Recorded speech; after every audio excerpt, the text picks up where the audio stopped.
la vérité sur ce qu'il se passe dans la tombe. On a énormément de personnes, dont les coranistes, qui ont comme conviction que dans la tombe, il ne se passe rien. Tout simplement pourquoi? Parce que s'il y aurait une récompense, s'il y aurait une punition, Dieu aurait clairement cité cela dans le Coran. Mais le fait que Dieu n'a pas cité cela dans le Coran, comme il a parlé par exemple du paradis et de l'enfer, ainsi de suite, alors on ne peut pas croire à ces choses-là. Alors, sans parler des hadiths authentiques, ça on va pas le regarder parce que c'est pas une argumentation pour eux. On va voir que même dans le Coran, Allah Azza wa Jalla nous parle de cette vie dans la tombe qui sera soit de la récompense ou soit une punition pour certaines personnes. Premièrement, dans Surat Al-An'am, le verset 93, regardez, Allah subhanahu wa ta'ala nous parle lorsque les injustes décèdent, que les anges viennent à eux, regardez bien, ils sont dans les affres de la mort. Qu'est-ce que les anges disent?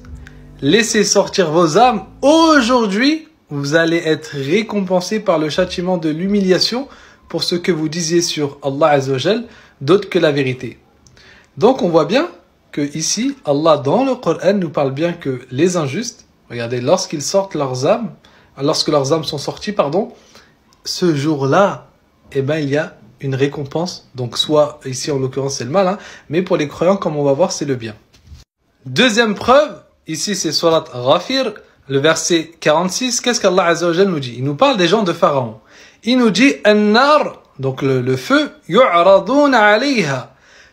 Donc ils seront exposés matin et soir, Allah Azza wa Jal, il nous dit, à ce feu-là. Et il nous dit, wa, donc, et, yawma taqumu as-sa'a.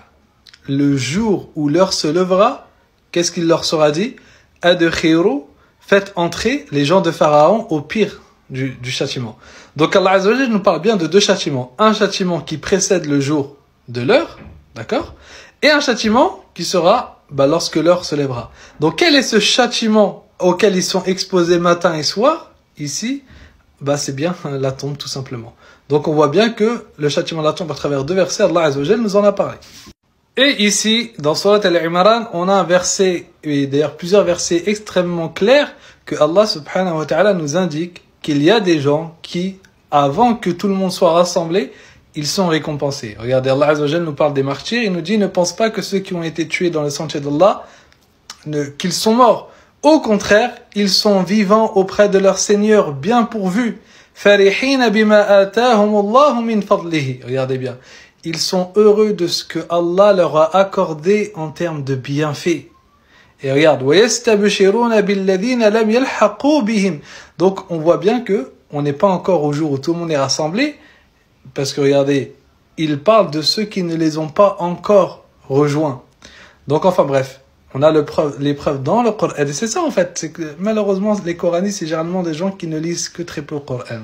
Dans le Coran, Allah Azza wa Jal nous parle bien d'une récompense avant le jour dernier. Ce qui est sûr en tout cas, c'est que depuis 1400 ans, la Ummah est d'accord sur le fait que dans la vie de la tombe, il y a des choses que les gens vont vivre, soit positives, soit négatives. Dans tous les cas, on ne peut pas dire que dans le Coran il n'y a pas cela, c'est présent comme ça a été démontré.